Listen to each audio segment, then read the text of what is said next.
Assalamualaikum warahmatullahi wabarakatuh. Saya Muhammad Gibran alias Bala dengan NIM 2404130181 akan membuat video dengan topik ijtihad kontemporer sebagai UTS Pendidikan Agama Islam. Oke. Mengenai itu kita akan membahas topik penting tadi, yaitu ijtihad kontemporer. Ini tentang bagaimana Islam merespon berbagai tantangan modern melalui proses berpikir mendalam yang dilakukan oleh para ulama. Oke, apa itu ijtihad kontemporer? Sebelum kita masuk contohnya, kita bahas dulu apa itu ijtihad kontemporer.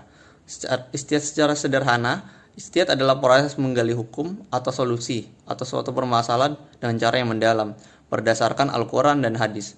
Di masa modern ini, teknologi, kesehatan, dan budaya berkembang begitu pesat, membawa tantangan baru yang mungkin belum pernah ada sebelumnya. Nah, melalui ijtihad kontemporer, Islam mencari jalan keluar agar tetap relevan dengan kebutuhan zaman sekarang, tanpa meninggalkan prinsip-prinsip utama dalam syariah.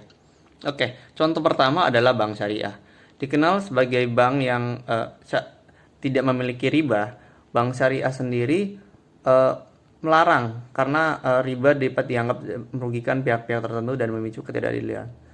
Para ulama mengembangkan konsep bank syariah yang mengganti sistem bunga dengan skema bagi hasil atau mudharabah. Dalam bank syariah, nasabah dan bank bekerja sama untuk berbagi keuntungan, bukan membayar bunga. Inilah contoh nyata bagaimana prinsip Islam diterapkan dalam konsep keuangan modern. Oke, contoh kedua adalah tentang COVID-19. Cukup aktual adalah fatwa tentang vaksinisasi. Di era pandemi seperti COVID-19, kebutuhan vaksin menjadi mendesak. Namun beberapa vaksin mengandung bahan yang dianggap najis atau bahkan haram. Hal ini tentunya menjadi dilema, mengingat kesehatan dan nyawa adalah sesuatu yang harus dijaga. Melalui ijtihad, para ulama menimbang dampak positif dari vaksinasi dan akhirnya sepakat bahwa vaksinasi diperbolehkan dalam rangka menjaga keselamatan umat. Bahkan dalam kondisi darurat, sesuatu yang dianggap haram bisa dibolehkan untuk mencegah kemudaratan yang lebih besar. Oke, contoh ketiga ada seperti transplantasi organ dan donor organ. Selanjutnya adalah transplantasi organ atau juga donor organ. Ini juga merupakan topik yang baru muncul dengan kemajuan medis modern. Di masa lalu konsep ini belum ada, sehingga diperlukan ijtihad untuk menentukan apakah praktek ini boleh dilakukan. Sebagian besar ulama sepakat bahwa transplantasi diperbolehkan jika tujuannya adalah untuk menyelamatkan nyawa. Namun ada beberapa syarat tertentu yang harus dipenuhi, seperti penghormatan terhadap tubuh manusia dan memastikan prosesnya dilakukan secara etis. Pendekatan ini menegaskan bahwa Islam sangat menghargai kehidupan dan kesehatan, tetapi tetap memiliki batasan yang perlu dijaga. Hak perempuan dalam bekerja. Di zaman modern ini, banyak perempuan yang memilih bekerja, baik untuk mendukung ekonomi keluarga maupun untuk mengembangkan potensi diri. Dalam Islam, juga memiliki aturan dan nilai-nilai terkait terhadap peran perempuan di tengah masyarakat.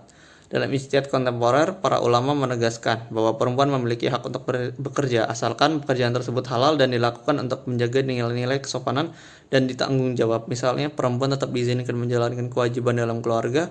Dengan demikian, Islam memberikan fleksibilitas pada perempuan untuk bekerja aktif di masyarakat sekaligus menjaga keharmonisan keluarga.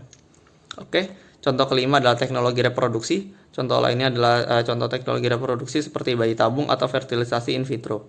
Teknologi ini membawa harapan bagi pasangan yang sulit mendapatkan keturunan, tetapi di sisi lain memunculkan pertanyaan etis dan religius. Dalam ijtihad kontemporer, para ulama menyepakati bahwa penggunaan teknologi ini diperbolehkan, dengan syarat bahwa sperma dan ovum harus berasal dari pasangan yang sah. Artinya tidak boleh menggunakan donor dari pihak ketiga, karena ini bisa merusak garis keturunan dan prinsip nasab dalam Islam. Pendekatan ini menunjukkan fleksibilitas di Islam dalam memanfaatkan teknologi, selama itu dilakukan sesuai dengan batasan syariah. Contoh keenam itu adalah vintage dan investasi digital.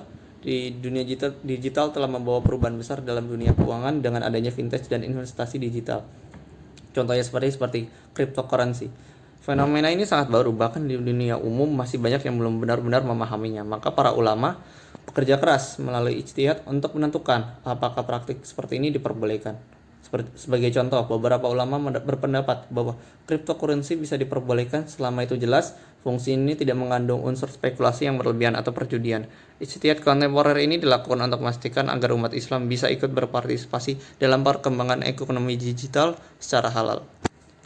Oke, kesimpulannya itu beberapa contoh ijtihad kontemporer. Proses ini memungkinkan Islam tetap relevan dan responsif terhadap tantangan modern tanpa mengorbankan prinsip-prinsip yang telah ada. Ijtihad memastikan bahwa kita bisa menghadapi perubahan zaman dengan bimbingan yang sesuai dengan nilai-nilai agama. Wah, luar biasa kan. Semoga ini memberi wawasan bagi kita semua. Oke, terima kasih sudah menonton video ini. Oke.